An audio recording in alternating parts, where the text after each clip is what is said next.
Hello. So in this video, I'm going to show you guys how to create YouTube TV ads, and then we'll talk later as to, the strategy surrounding it and how to lay it out. So what we're going to do first is we're going to jump right into it. We're going to go and create a new campaign. When we go in here, normally we don't select anything specific whenever we're creating campaigns. However, in this scenario, we're going to select the awareness and consideration. So normally we just select like create a campaign without goal guidance, but we're going to select the awareness and consideration because we have to get this setting to appear. And this is as of February 28th, 2024 when recording this video is. So selecting this and then going over to the video portion after that, scroll down here, see that we're going for video reach. And then I scroll down further and we're going to leave it on efficient reach. So I'm going to hit continue. And then I'm just going to name this campaign YouTube TV. We'll just do that for now. Adding in multi-ad formats, you can do that. Totally up to you. I personally like leaving it off for these types of instances just because we want to get the overall videos themselves showing and not really go to anything else. And then I'll kind of go into this other portion in here, which is what we're on, which is target CPM. So we're not going for views. We're just going for trying to get servability to as many people as possible. Now in here, like I said, we'll swap this to daily for now. If you want to organize your budget on a controlled set amount, let's say you're running a promotion, then maybe you want to do that, campaign total spend for whatever date range you lay out. But we like to do daily just because it allows for that, extended period of time. Okay, cool. So then in here, we'll notice that on the YouTube and Google section on the networks, it says YouTube, Google TV, and Google Partners. When I take off Google Partners, the reason for that is because display, for lack of a better word, is just junk traffic for the most part. That's why mainly people use it for remarketing, not necessarily outbound.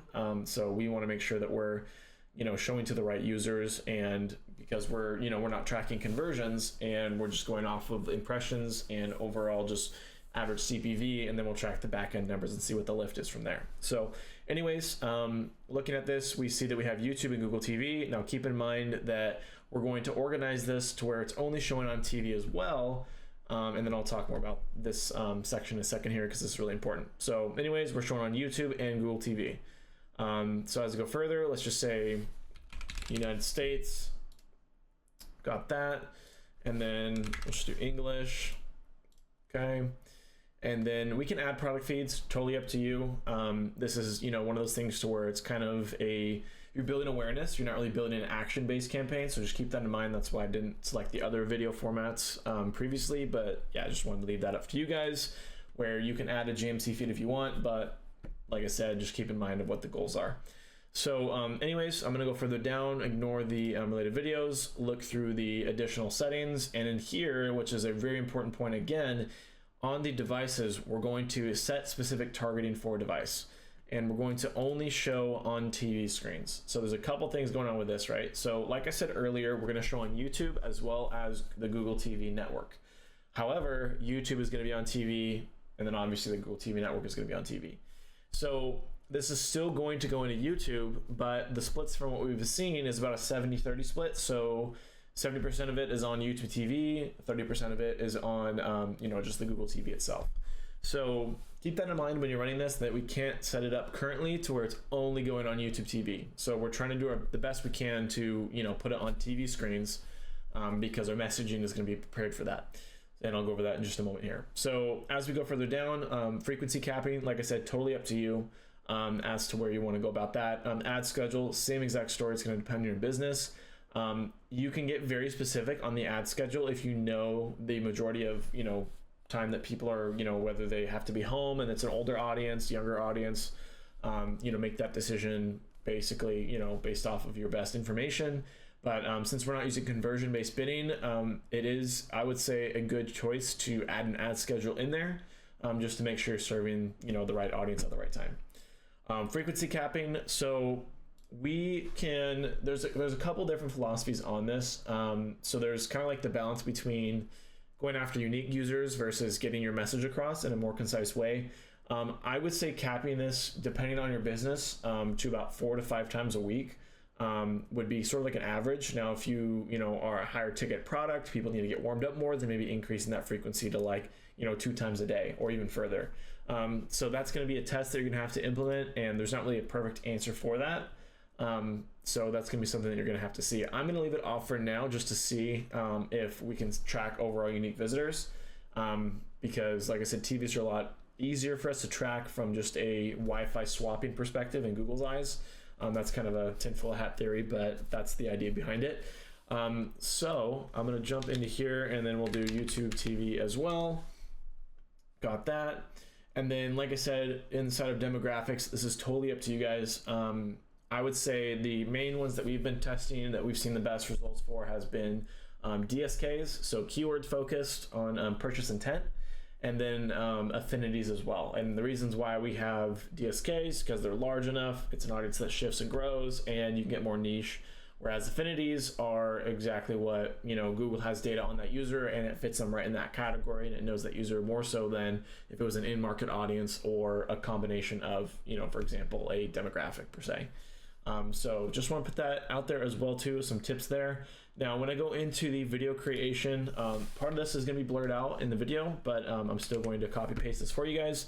So when we're looking at this video, and I'm actually going to zoom in here with that. So one thing you'll notice is we're doing something a little bit different. And this is actually, I believe this was added onto the guidelines inside of Google for Google TV as well, which is kind of funny because we thought about this, like, I want to say, I think John talked about this maybe like 2 months ago, 3 months ago, right when Google TV came out, at least on the servability side of it for Google Ads.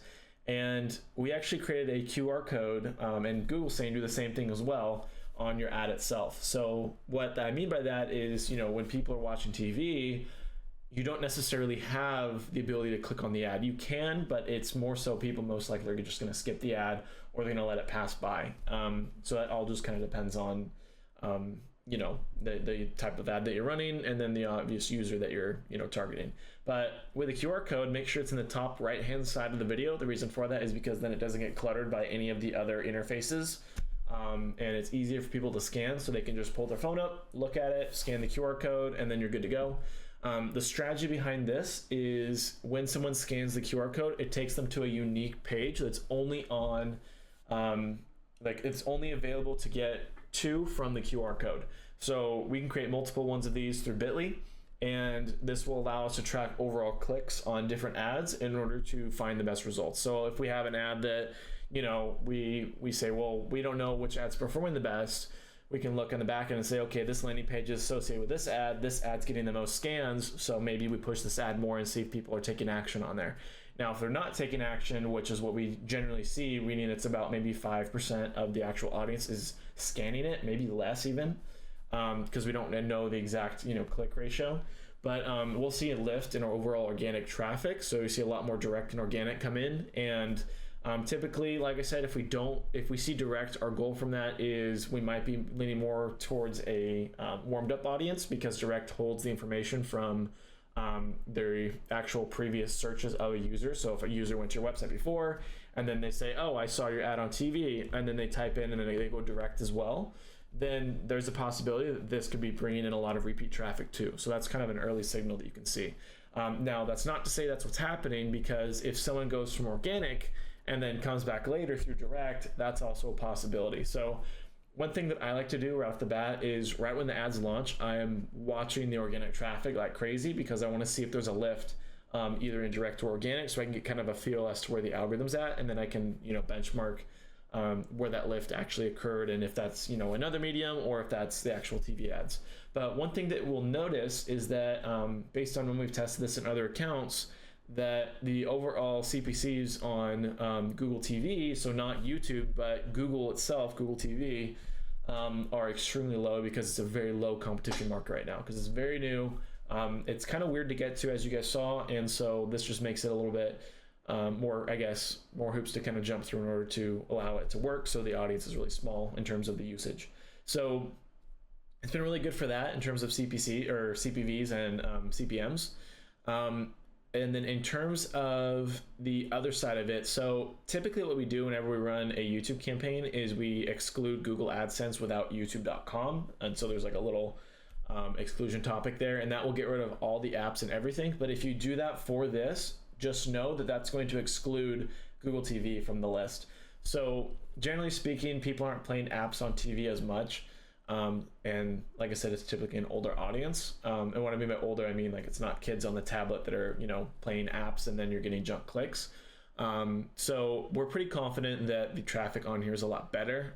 So we're okay with not using that command, but there's obviously a bunch of other commands that you can use on lists that will exclude certain apps. So you can still use that. That's totally fine. You just can't use the Google AdSense without youtube.com for it to work.